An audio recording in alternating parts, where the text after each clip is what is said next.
नमस्कार, मैं पंकज कुमार कैमरामैन संदीप के साथ इस वक्त स्टूडियो रूम में मौजूद है और आपके लिए आज खास एक वीडियो लेकर आए हैं। वीडियो को बनाने का मकसद ये है कि आजकल जो हमारे बच्चे हैं उनको सही समय पर सही गाइडलाइंस नहीं मिल पाती। एक्चुअली होता क्या है कि 10वीं के बाद बच्चे को क्या लेना है, 12वीं के बाद बच्चे को क्या करना है, उस पर काफी विचार विमर्श होता है, लेकिन समझ में कुछ नहीं आता। असमंजस की स्थिति जो है लगातार बनी रहती है। बच्चे का मन किसमें है, रुचि किसमें है, पेरेंट्स क्या चाहते हैं, हमारे पड़ोसी क्या चाहते हैं, रिश्तेदार क्या चाहते हैं, सारा कुछ वहीं घूमता रहता है, होता कुछ नहीं। इसीलिए सफलता जल्द हासिल नहीं हो पाती, बच्चे को अपनी मंजिल नहीं मिल पाती। होता क्या है, 10वीं के बाद क्या करना है, अरे वो देखो उस बच्चे ने मैथ ली है, तुम भी मैथ ले लो। भले ही हमारा बच्चा बायोलॉजी में अच्छा हो, भले ही हमारा बच्चा आर्ट्स में अच्छा हो, लेकिन नहीं नहीं, तुम्हें मैथ लेनी है। भले ही हमारा बच्चा मैथ में परफेक्ट हो, लेकिन नहीं, अरे तुझे आर्ट्स लेनी है, तुम्हारे अंकल के पास आर्ट्स थी, तुझे ये करना है, तुझे वो करना है, बेटा तुझे ये करना है। 12वीं के बाद अरे नहीं आपको इंजीनियर बनना है, नहीं आपको डॉक्टर बनना है, नहीं आपको सरकारी नौकरियों की तैयारी करनी है, आपको सरकारी नौकरी चाहिए, हमें उसी में खुशी मिलती है। तो यही सब कुछ चलता रहता है, लेकिन इस बीच जो है बच्चे के मन में क्या चल रहा है वो कोई नहीं जानना चाहता।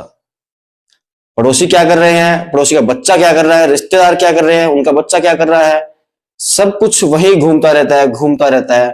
लेकिन इसी बीच और इसी दरमियान जो है हमारे बच्चों का जो भविष्य है वो खराब हो जाता है।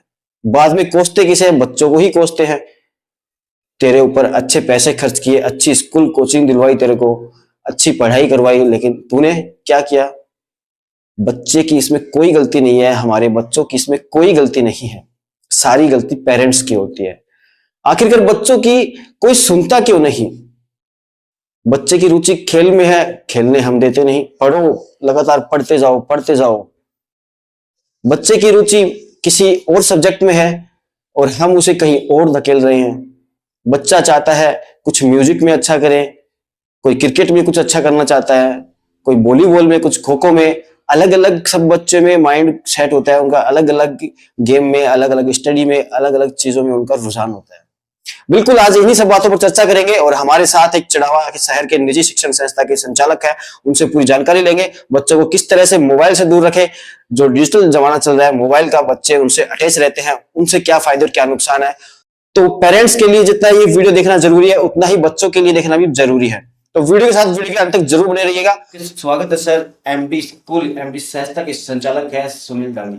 सर स्वागत है आपका हमारे स्टूडियो रूम में। Thank you. और बहुत बहुत धन्यवाद आपका, क्योंकि काफी बच्चों को परेशानियां होती थी, कोटा सीकर जयपुर तक उनको जाना होता था, उनके पेरेंट्स को भी उनके साथ रहना पड़ता था, लेकिन अब वो समस्या काफी हद तक दूर हो चुकी है। बिल्कुल, सबसे पहले तो आपको बहुत बहुत धन्यवाद मेरे को यहाँ बुलाने के लिए, और आपके दर्शकों को भी बहुत बहुत धन्यवाद। नमस्कार सभी को। तो देखिए, आपने जो कहा कि एजुकेशन में अच्छा काम हो रहा है, चिड़ाव में मैं ही नहीं और भी बहुत सारे लोग अच्छा काम कर रहे हैं, सभी लोग, और मैं मानता हूँ कि सभी लोग मिलकर के चिड़ावा को शिक्षा नगरी बनाने में योगदान करेंगे, कर रहे हैं और आगे भी करते रहेंगे। बिल्कुल सर, सबसे ज्यादा प्रॉब्लम्स जो है आज के वक्त जो बच्चों को आती है, और मैं समझता हूँ कि हमारी उम्र के जो बच्चे हैं, जो उस वक्त पढ़ाई किया करते थे, काफी बच्चे इंटेलिजेंट हुआ करते थे, हालांकि मैं तो नहीं हुआ इंटेलिजेंट समय था वो, लेकिन उस वक्त एक बच्चे को सही गाइडलाइंस नहीं मिल पाती थी। 10वीं के बाद क्या सब्जेक्ट लेना है, 12वीं के बाद क्या करना है, बच्चे का मन किस चीज में है, पेरेंट्स कुछ और करवाना चाहते हैं, बच्चा कुछ और करना चाहते हैं, इसके साथ ही पड़ोसी कुछ और बोलते हैं और रिश्तेदार कुछ और बोलते हैं। तो एक काफी बड़ी जो स्थिति थी वो असमंजस की थी। तो उसमें बच्चा जो है वो एक चीज पर फोकस ही नहीं कर पाता था, क्या करना चाहिए। जी बिल्कुल, आपका एक बार में आपने कई क्वेश्चन कर लिए, मल्टीपल अपन बात करते हैं इन पे। तो इसके अंदर क्या होता है कि बच्चा जब 10th पास करता है तो बच्चे को ये नॉलेज नहीं रहता कि क्या क्या फील्ड्स हैं, कहाँ कहाँ जाना होता है, किस किस में, और किसकी माने किसकी नहीं माने। बच्चे के मन में कुछ और है, गाइडेंस कुछ और मिल रही है, घर वाले कुछ और करवाना चाह रहे हैं, पड़ोसी कुछ और गाइडेंस दे रहे हैं, तो क्या करना चाहिए इसमें। तो मेरा ये मानना है कि बच्चे का जिस चीज़ में मन है, जो उसकी इच्छा करती है, जिसमें उसको इंटरेस्ट आता है, जिसको पढ़ते वक्त बोरिंग नहीं लगता, वो सब्जेक्ट उसको चूज करना चाहिए, वो चाहे आर्ट्स का हो, चाहे साइंस का हो, चाहे कॉमर्स का हो। लेकिन कुछ बच्चे ऐसे भी होते हैं, कभी वो हिंदी को अच्छा बताते हैं, कभी मैथ को अच्छा बताते हैं कि मैं जी। इसमें ठीक हूँ। हाँ हाँ, तो क्या दिक्कत है, हिंदी में भी बहुत अच्छा टीचर बन सकता है, बहुत अच्छा लेक्चरर बन सकता है, हिंदी में आईएएस बन सकता है, हिंदी कोई बुरा सब्जेक्ट नहीं है। बिल्कुल। और साइंस में भी बहुत आगे बढ़ सकता है। तो वो डिपेंड करता है कि उसकी रुचि और इंटरेस्ट किसके अंदर है। तो इंटरेस्ट के हिसाब से, क्योंकि इंटरेस्ट नहीं लेगा बच्चा और उसको आप जबरदस्ती कोई सब्जेक्ट दे दोगे तो वो 1 साल में 2 साल में बोर हो जाएगा और आगे नहीं बढ़ पाएगा, हताश हो जाएगा कि मेरे तो ये समझ में नहीं आ रहा है, कुछ अच्छा भी नहीं कर पाएगा। अच्छा नहीं कर पाएगा। जबकि हमें स्पेशलिस्ट तो हर सब्जेक्ट में ज़रूरत होती है और हर सब्जेक्ट के अपने अपने आयाम हैं। तो मेरा ये कहना है कि हर बच्चे, जरूरी नहीं है कि हर बच्चा ही आईआईटी करे, हर बच्चा ही डॉक्टर बने। ये एक जो प्रतिस्पर्धा बन गई है इस तरह की कि भाई मेरे बच्चे को डॉक्टर बनाना है, मेरे बच्चे को इंजीनियर बनाना है, ये कोई ज़रूरी नहीं है। आज बहुत सारी डिफरेंट वेराइटीज़ बनी हुई हैं। क्लेट में आप जा सकते हो, क्लेट के थ्रू जब बच्चा जाना चाहे तो उसके अंदर बात करें 10th जी। बच्चे को किस तरह से गाइड किया जाए, किस तरह से उसको अपने अच्छे सब्जेक्ट की ओर ले जाना चाहिए। देखो, 10th के बाद 3 स्ट्रीम होती हैं पंकज जी, और 3 में एक आर्ट्स है, कॉमर्स है और साइंस है। तो अपने यहाँ ज़्यादातर बच्चे क्या करते हैं, साइंस स्ट्रीम को चूज करते हैं और उसके कुछ कारण भी हैं कि उसमें वैरायटी ऑफ जॉब्स हैं, बहुत सारी जॉब्स मिल जाती हैं। जैसे मैं आपको बताऊं, बच्चा साइंस लेकर के आईआईटी में जा सकता है, एनआईटी में जा सकता है, प्राइवेट बीटेक बीई की डिग्री ले सकता है, ठीक है। उसके अलावा वो एयरफोर्स नेवी में जा सकता है, उसके अलावा एनडीए कर सकता है। तो बहुत सारे वैरायटी उसको मिलती हैं बच्चे को। और फिर उसके अलावा टीचर के जॉब में जा सकता है, प्राइवेट फील्ड में जा सकता है। तो वो साइंस की एक डिमांड रहती है मार्केट के अंदर। और ठीक ऐसी बायो जब बच्चा लेता है तो बायो के अंदर भी बहुत सारी डिमांड है। एक तो डॉक्टर बनता ही, एमबीबीएस करता ही ऑब्वियसली, उसके अलावा आयुर्वेदिक डॉक्टर हैं, यूनानी डॉक्टर हैं, उन सब के अंदर भी वैरायटीज रहती हैं बहुत सारी। काफी डिपार्टमेंट है। बीएससी नर्सिंग का डिपार्टमेंट है, उसके बीएससी नर्सिंग कर सकता है। आजकल बीएससी नर्सिंग को लाखों लाखों रुपए मिलते हैं जो कैंडिडेट करते हैं फार्मेसी उनको। भी है। बी फार्मा है, डी फार्मा है, बहुत सारी वेराइटीज हैं इनके अंदर। ये तो साइंस का हो। ये साइंस का हो गया, ठीक है। कॉमर्स में जैसे बच्चा जाना चाहे तो कॉमर्स में जाकर के बीबीए कर सकता है, एमबीए कर सकता है, इसका तो एक ही है, सीए कर सकता है। नहीं, सीए जरूरी नहीं है कि सीए ही बनेगा, सीए है, सीएस है, उसके अलावा बीबीए कर सकता है, एमबीए कर सकता है। अब एमबीए में बहुत बड़ा स्कोप है देश के अंदर, मैं बताऊं आपको। हाँ बिल्कुल, एमबीए कर सकता है। एमबीए के लिए सबसे बेस्ट कॉमर्स ही है, वैसे तो किसी फील्ड से जाकर ही कर सकता है, लेकिन सबसे बेस्ट कॉमर्स ही है। और एमबीए जो स्टूडेंट करता है वो करोड़ों रुपए की जॉब पाता है। आईआईएम अहमदाबाद से आईआईएम्स जो खुले हुए हैं वो आईआईटी के इक्विवेलेंट हैं और उनसे भी अच्छे हैं इवन मैं कहूँ आपको। तो एमबीए कर सकता है बच्चा। कॉमर्स अच्छी फील्ड है। बिल्कुल अच्छी फील्ड है, फील्ड सारी ही अच्छी होती है, डिपेंड करता है कि स्टूडेंट को चूज क्या करना है और उसकी रुचि किस में है। आर्ट है तो हमारे जैसे बच्चे होते हैं वो तो आर्ट की तरफ ही बढ़ते हैं। हाँ, तो आर्ट एक बेहतरीन सब्जेक्ट है। आर्ट में क्या होता है, जैसे जनरली अपन बात करते हैं, हिस्ट्री है, पॉलिटिकल है, ज्योग्राफी है, इन चीज़ों से बच्चे को अपनी एक लाइफ के बारे में भी सीखने को मिलता है बहुत कुछ। आज अपन हिस्ट्री पढ़ते हैं, कहने को तो ये कह सकते हैं भाई इतिहास का क्या करना है, लेकिन हिस्ट्री जब बच्चा पढ़ता है, इतिहास है, उसके नॉलेज बहुत कुछ सीखने को मिल सकता है कि पीछे इतिहास में क्या गलतियां हुई जो एक स्टूडेंट को आने वाले टाइम में नहीं करनी है, या वो जिस भी पोस्ट पे आगे जाए तो वहाँ वो गलतियां दोहराई नहीं जाए, वहाँ से सीखने को मिलता है। अब वो डिपेंड करता है कि वो सब्जेक्ट उसको किस रूप में सिखाया गया है इतिहास को। हर सब्जेक्ट अपने आप में पंकज जी मैं आपको बताऊं बहुत इंपॉर्टेंट और बहुत महत्वपूर्ण होता है, तो सबसे इम्पोर्टेंट लेकिन हमारा नजरिया क्या है उसके प्रति, हम किस नजरिए से पढ़ रहे हैं, हमारा एटीट्यूड क्या है, उस पर बहुत सारी चीजें डिपेंड करती हैं। बिल्कुल। तो 10th के बाद तो इस तरह से आपको आपके बच्चों को लेकर जाना है कि बच्चे की रुचि कहाँ पर ज्यादा है। जी। उसके बाद 12th है, जैसे किसी बच्चे ने पास की, उसके बाद में वो क्या करे। हर तरफ जॉब दिखती है, हर तरफ कंपटीशन एग्जाम दिखते हैं, हर तरफ एक भेड़ चाल दिखती है कि आप पड़ोसी के बच्चे ने ये किया है, रिश्तेदार के बच्चे ने ये किया है, तब उसको क्या करना है। देखो, बच्चे अलग अलग, बच्चे की एबिलिटी पंकज जी अलग अलग होती है। हम ये चाहें कि हर बच्चा आईआईटी कर ले, हर बच्चा एमबीबीएस कर ले, जरूरी नहीं है, ठीक है। और ये भी जरूरी नहीं है कि जो आईआईटी कर लेगा वही लाइफ में सबसे ज्यादा सक्सेस होगा और जो आईआईटी में नहीं गया वो सक्सेस नहीं होगा, ऐसा कोई पैरामीटर नहीं है। इवन आप एग्जाम्पल्स देखोगे तो आपको बहुत सारे एग्जाम्पल्स ऐसे मिलेंगे कि जिनका एजुकेशन इतना बढ़िया नहीं है लेकिन लाइफ में वो बहुत ज़्यादा सफल है। और बहुत सारे एग्जाम्पल्स आपको इस तरह के मिल जाएंगे कि आईआईटी से भी, आईआईएम से भी निकले हुए लोग हैं, वो भी परेशान हैं। तो वो तो डिपेंड करता है कि आपको क्या एनवायरनमेंट मिला है, आपकी गाइडेंस कैसी हुई है, बहुत सारे पैरामीटर्स पे वो चीज़ें डिपेंड करती हैं। वो तो बिल्कुल है ही। कुछ बच्चे ऐसे तो अच्छी खासी पढ़ाई डिग्री लेकर भी वो किसी दुकान पर काम कर रहे हैं, बिल्कुल बिजनेस कर रहे हैं, बिल्कुल वो बिल्कुल। तो पॉसिबल नहीं है। हाँ, सभी को कुछ अच्छा तो इसमें सबसे अच्छी चीज़ ये है कि पेरेंट्स को मैं कहना चाहूँगा कि कभी भी होड़ नहीं करनी चाहिए कि उसका बच्चा ये कर रहा है, देखो शर्मा जी का बच्चा ये कर रहा है, तू नहीं कर रहा, तू नालायक है, तू नकारा है, इस तरह के शब्द नहीं बोलने चाहिए बच्चे को नेगेटिव।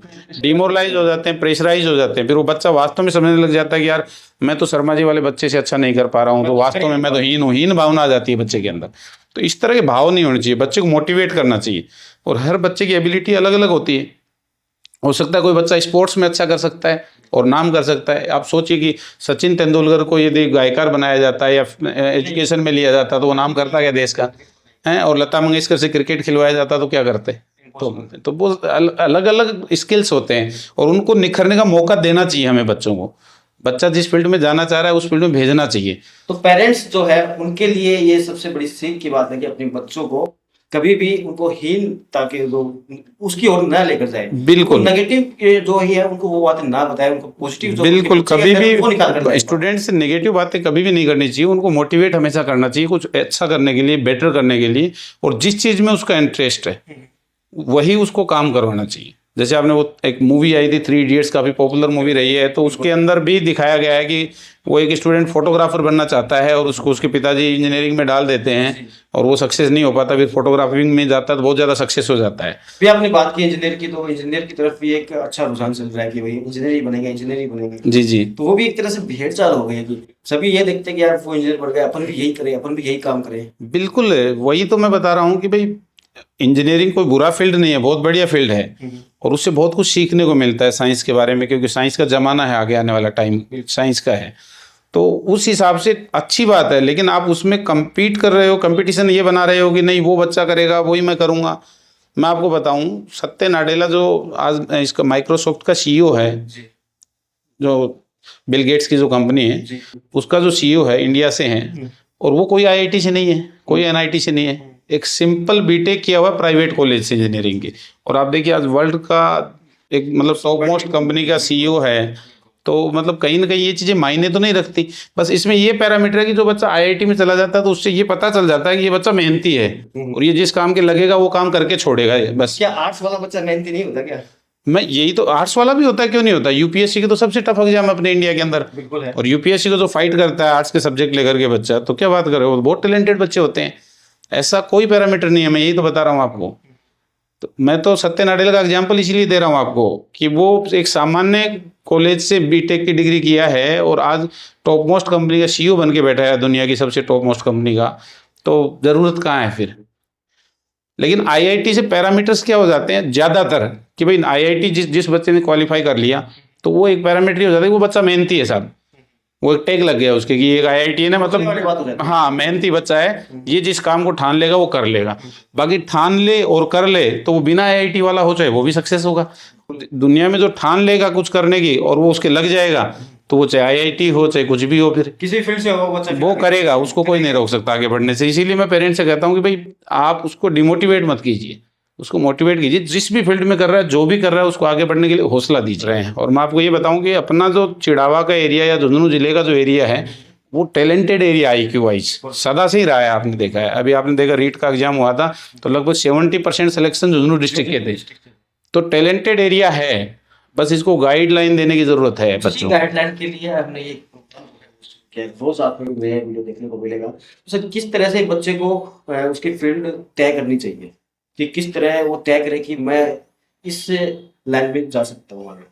लाइन मैंने आपको बताया ना, उसकी रुचि है ना, सबसे पहली चीज़ है कि उसको यदि पता भी नहीं चल रहा है तो उसको थोड़ा आकलन करना चाहिए अपना कि मैं पिछले 2-3 साल से पढ़ रहा हूँ तो मेरे को ऐसा कौन सा सब्जेक्ट है जिसको मैं पढ़ने लग जाता हूँ तो 2 घंटे 3 घंटे मेरे को पता नहीं पड़ता कि मैं पढ़ रहा हूँ और डूब जाता हूँ उसके अंदर, फ्लो में आ जाता हूँ। वो सब्जेक्ट उसको चूज कर लेना चाहिए, वो उसके लिए रहते हैं कि बच्चे के पास आते हैं, कभी रिश्तेदार आते हैं, कभी पड़ोसी आते हैं, अरे तुम अपने बच्चे को ये कराओ, अरे तुम अपने बच्चे नहीं, ये क्या होता है पंकज जी, मैं बताऊं आपको कि गाइडेंस, एक तो गाइडेंस के बारे में कहा जाता है कि आपको गाइडेंस उस आदमी से लेनी चाहिए जिसने वो काम कर लिया हो या जिसके बच्चों ने कर लिया हो। आज मेरे को किसी फील्ड के बारे में नॉलेज नहीं है, मैंने किया नहीं और मैं जबरदस्ती उसमें सलाहकार बनूं, वो तो मेरे हिसाब से ठीक नहीं है। मैंने जो काम कर लिया उसमें मैं सलाह दे सकता हूँ, आपने जो काम कर लिया, आज पत्रकारिता की बात है तो आप सलाह दे सकते हो, आपसे कोई पूछे तो। लेकिन अनायास ही सलाह देना वो एक गलत तरीका हो जाता है। तो उस समय हमें भी सलाह लेने वाले को भी ये देखना चाहिए कि जिस आदमी से हम सलाह ले रहे हैं, जो व्यक्ति हमें सलाह दे रहा है, तो क्या उस फील्ड से गुजरा हुआ है, क्या उस फील्ड की जानकारी रखता है।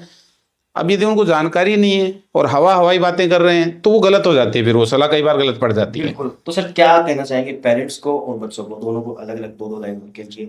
मैं बच्चों से तो यही कहना चाहूँगा कि बच्चों आप मेहनत करिए, जिस भी चीज़ में आपकी रुचि है उसमें दबा करके मेहनत कीजिए, जुनून के साथ मेहनत कीजिए। और ताकि एक चीज़ और है इसमें पंकज जी, कि बच्चे यदि अपनी रुचि का सब्जेक्ट पढ़ेंगे और उसी फील्ड में आगे जाएंगे तो उनको ज़िंदगी भर जब वो जॉब करेंगे तो उनको कभी जॉब नहीं लगेगी, नौकरी नहीं लगेगी, उनको मजा आएगा कि वो हॉबी होगी, उनकी रुचि होगी कि मैं जॉब नहीं कर रहा हूँ, मेरी रुचि है। जैसे हम किसी बच्चे का खेलने में इंटरेस्ट है, क्रिकेट खेलने में, तो उसको ये थोड़ी लगता है मैं मजदूरी कर रहा हूँ, ये फीलिंग नहीं आती, वो क्रिकेट खेलो मेरे मन की बात है। तो वैसी फीलिंग रहेगी उसमें जब वो अपनी चॉइस का फील्ड चुनेगा तो। और जबरदस्ती किसी के कहने से, पेरेंट्स के कहने से और रिलेटिव्स के कहने से करना है, IIT करनी है, रुचि है ही नहीं बिल्कुल ही, तो धक्का पेली करके कर भी गया, सेलेक्ट भी हो गया, ग्रेजुएशन भी कर लिया, तो जिंदगी भर के लिए उसको ये लगेगा कि मैं नौकरी कर रहा हूँ, मैं मजदूरी कर रहा हूँ। तो ये एक बहुत बड़ी बात है। तो इसलिए आपको लाइफ में यदि बिंदास तरीके से लाइफ को जीना है और आपको ये फीलिंग नहीं करनी कि मैं नौकरी कर रहा हूँ, मजदूरी कर रहा हूँ, तो अपने रुचि का काम कीजिए। पेरेंट्स के लिए क्या करना चाहिए? पेरेंट्स के लिए मैं ये कहना चाहूँगा, भूमिका है वो सबसे महत्वपूर्ण होती है। बिल्कुल बहुत महत्वपूर्ण होती है। देखो किसी बच्चे की एजुकेशन में 3 लोगों की महत्वपूर्ण भूमिका होती है, इंस्टीट्यूट की, पेरेंट्स की और बच्चे की खुद की। तीनों ही अलग अलग पैरामीटर हैं। तो पेरेंट्स को मैं ये कहना चाहूँगा कि पेरेंट्स को बच्चे पर कभी भी प्रेशर नहीं देना चाहिए, मोटिवेट उसको करना चाहिए अच्छा करने के लिए, पढ़ने के लिए, लेकिन इतना प्रेशर नहीं देना चाहिए कि देखो शर्मा जी का बच्चा तो बहुत पढ़ रहा है, तू तो पढ़ ही नहीं रहा है, तू क्या करेगा, तू कर नहीं पाएगा। इस तरह के संवाद तो कभी करने ही नहीं चाहिए, नेगेटिव संवाद तो बच्चे के साथ करने ही नहीं चाहिए। उसको हौसला अफजाई करना चाहिए। बाय द वे कुछ नंबर वगैरह कम भी रह जाते हैं तो उसको ये कहना चाहिए बेटा कोई बात नहीं है, नेक्स्ट टाइम आप कीजिए, उसको अच्छा कीजिए और हो सकता है उसके भाग्य में कुछ अच्छा लिखा हो। कई बार हमने देखे हैं दुनिया के टर्निंग पॉइंट्स कि उस समय लगता है कि मेरे साथ बहुत बुरा हुआ है, बहुत गलत हुआ है, लेकिन बाद में पता चलता है कि ये नियति मेरे को ये करवाना चाह रही थी और इसलिए ये सब हो रहा था। हाँ, ये भी तो 10th में कम मार सकते हैं, फिर 12th के अंदर कुछ अच्छा आता है। बहुत होता है। मतलब 10th क्लास में बच्चों के कम मार्क्स आते हैं, 12th में दिमाग एकदम तेजी से चलने लग जाता है। हम बहुत वेरिएशन देखते हैं इस तरह के बच्चों में, वो एक हिडन जेम की तरह से काम करते हैं और वो निकल के आते हैं अचानक से, बच्चे बहुत अच्छा स्कोर करते हैं उन चीज़ों के अंदर। ये है। तो पेरेंट्स के लिए यही सलाह है मेरी कि भाई बच्चों को मोटिवेट करें, बढ़िया से बढ़िया उनसे करवाएं, उनको अच्छी परवरिश दें, उनको अच्छे, सबसे बड़ी बात है उस बच्चे को एक अच्छा इंसान जरूर बनाएं। पढ़ाई लिखाई की बातें बाद में है पंकज जी, यदि वो अच्छा इंसान बन गया तो बाकी काम अपने आप कर लेगा। और एक मैं सलाह जो है वो सभी व्यूअर्स को देना चाहूँगा कि जीवन में बच्चों को विशेष करके पेरेंट्स भी करवाएं, ये चीज़ बढ़िया है कि जीवन में हमेशा बुक्स पढ़ने की हैबिट डालिए। रीडिंग बुक्स, जो सब्जेक्ट की बुक्स है उनकी बात नहीं कर रहा हूँ मैं, अदर बुक्स, महापुरुषों की जीवनी है, कोई मोटिवेशनल बुक्स हैं, उपन्यास हैं, इन चीज़ों, इतिहास की बुक्स हैं, उन बुक्स को पढ़ने की हैबिट बच्चे को ज़रूर डालनी चाहिए हमें। क्योंकि एक बुक के अंदर एक राइटर अपना पूरे जीवन का अनुभव लिख देता है, वो 40-50 साल का पूरा अनुभव उसमें उतरता है और उसको जब बच्चा ग्रास्प करता है, सीखता है, तो वो एक नई लर्निंग होती है उसके लिए। तो ये मेरा कहना, ये मान लीजिए कि आप आज के इस इंटरव्यू के सबसे बड़ा जेम मैं जो बता रहा हूँ मेरे मन से, कि हर बच्चे को और हर आदमी को, हर पेरेंट्स को जो भी करना चाहे, बुक्स जरूर पढ़नी चाहिए। एक आदमी का 40-50 साल का अनुभव एक बुक में छुपा होता है, जो आप इससे अच्छा अनुभव और कहीं नहीं मिल सकता आपको। बिल्कुल, ये बहुत ही महत्वपूर्ण बात है और बिल्कुल सही भी है। ये जो कहा सर ने कि बुक्स पढ़नी चाहिए, रीडिंग करनी चाहिए, सभी होना चाहिए। वो जरूरी नहीं कि बच्चे, सभी को सीखने की कोई उम्र नहीं होती। 70 साल का आदमी या 60 साल का आदमी उसको भी बुक्स पढ़ेगा तो कुछ नया सीखेगा, जमाने के अकॉर्डिंग समझेगा, जमाने को समझ पाएगा और बहुत चेंज आएगा उसकी लाइफ में। मेरी ये यदि सलाह मान करके चलें तो बहुत अच्छी बात है बुक्स को पढ़ना। क्या आजकल के बच्चों को आप, जैसे आजकल का समय समझ है, सोशल मीडिया का, डिजिटल मीडिया का, या फिर यूँ कहे कि डिजिटल जमाना हो चुका है, तो बच्चे घर पर ज़्यादातर मोबाइल के साथ ही अपना समय, ये देखिए पंकज जी, एक बहुत बड़ा विषय है कि सोशल मीडिया का ज़माना है और सोशल मीडिया से अपने आप को कैसे बचाएं। उसके अपने फ़ायदे भी हैं और उसके अपने नुकसान भी हैं, दोनों ही चीज़ें हैं।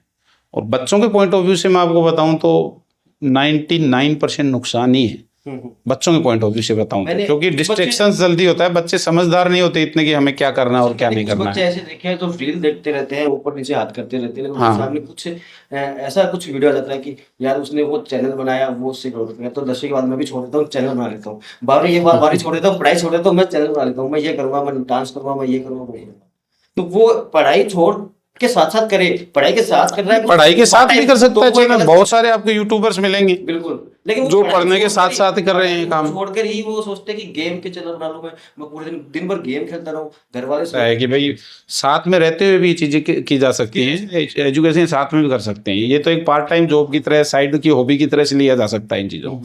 लेकिन असली बात ये है कि डिजिटल जो है चल रहा है उससे कैसे बचें? हाँ, उससे बचे कैसे। ये जो है डिजिटल वाली चीजें हैं, ये एक अट्रैक्शन सा हो गया एक तरीके से, लेकिन इसके रिजल्ट प्रॉफिट में कम है, नुकसान में ज्यादा है।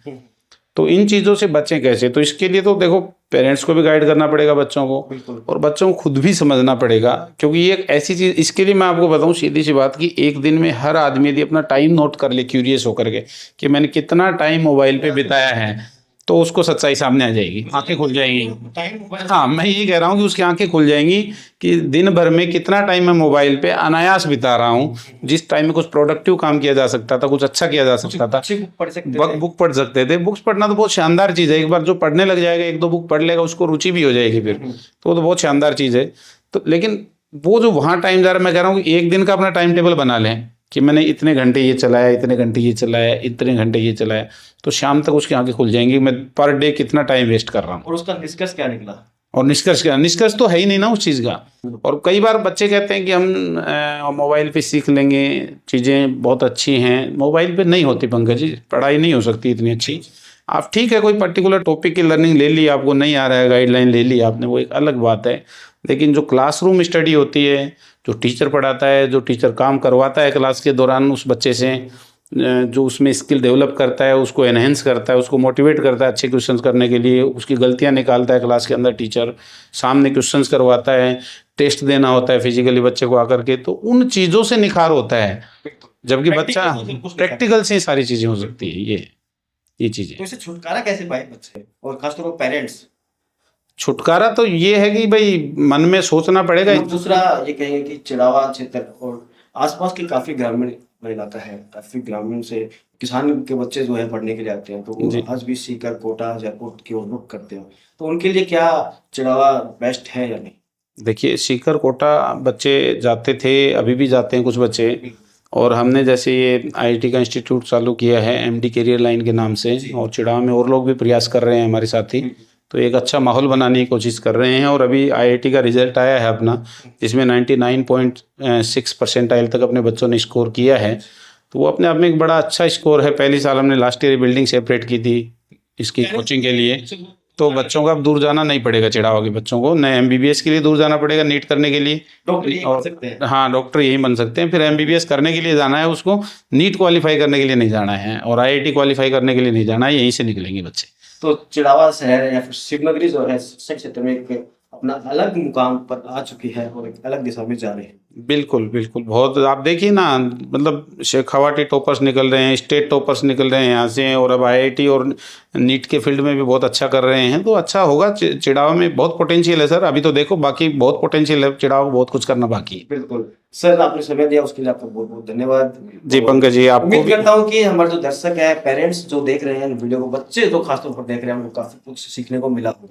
बिल्कुल सीखना भी चाहिए, मैं तो यही कहूँगा, क्योंकि एक वक्त हुआ करता था जब गाइडलाइंस जो बच्चों को मिल नहीं पाती थी, उससे बच्चा एक अलग रास्ते को चला जहाँ पर उसको जाना है।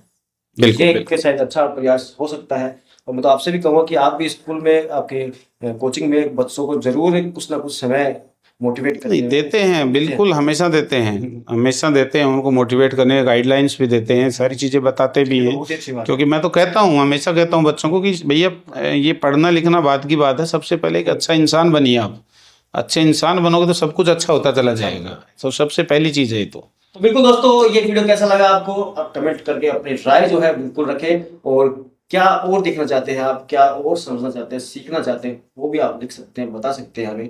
प्रयास यही है कि हमारे क्षेत्र के जो बच्चे हैं, पेरेंट्स जो है खासतौर पर, उनको कुछ अच्छी सबक, अच्छी सीख मिल सके। काफी बार ऐसी घटनाएं आती हैं, बच्चों के साथ मारपीट भी होती है, बच्चों को बेवजह परेशान किया जाता है, बेवजह उनको नेगेटिविटी बातें बताई जाती है, उनके बच्चे ऐसे कर रहे हैं, रिश्तेदार के बच्चे ऐसे कर रहे हैं, पड़ोसी ऐसे कर रहे हैं, देख उसका बच्चा कैसे कर रहा है। तो ऐसा सब कुछ आप लोग बिल्कुल भी बच्चों के साथ ना करें और उनको मोटिवेट कीजिए, अच्छा कीजिए, बच्चे को सिखाइए, समझाइए उसको कि बच्चा अच्छा कर, मेहनत कर, ईमानदार बन, कुछ अच्छी जो बुक है वो पढ़ो। मैं यही कहूंगा आपसे कि मोबाइल जो है सीमित समय के लिए बच्चों को उपलब्ध करवाइए, ताकि बच्चा मोबाइल की जो बुरी जो चीजें हैं उनसे दूर रह सके। उसकी जगह पर उनको अच्छी अच्छी बुक्स दीजिए, जैसा सर ने बताया, ताकि वो उनसे बुक से कुछ सीख सके। अगर मोबाइल में रहेगा तो कुछ अच्छी चीजें भी आएंगी, कुछ बुरी चीजें भी आएंगी। और कहा जाता है कि बुरी चीजें जो है वो जल्दी इंसान ग्रहण करता है, अच्छी चीजें में बिल्कुल ग्रहण करने में समय लगता है। बिल्कुल। तो इस पर आपको ध्यान देना होगा। अब 12th का रिजल्ट जल्द ही आने वाला है, 10th का भी जल्द ही आने वाला है, तो बच्चों को किस तरह से आपको किस रास्ते पर लेके जाना है, इसके लिए आपको ये वीडियो पूरा देखना है और औरों को भी दिखाना है, और पेरेंट्स है उनको भी दिखाना और बच्चों को भी दिखाना है। तो अभी के लिए इतना ही, देखते रहे शिवनगरी टाइम्स, जुड़े रहे शिवनगरी टाइम्स के साथ। थैंक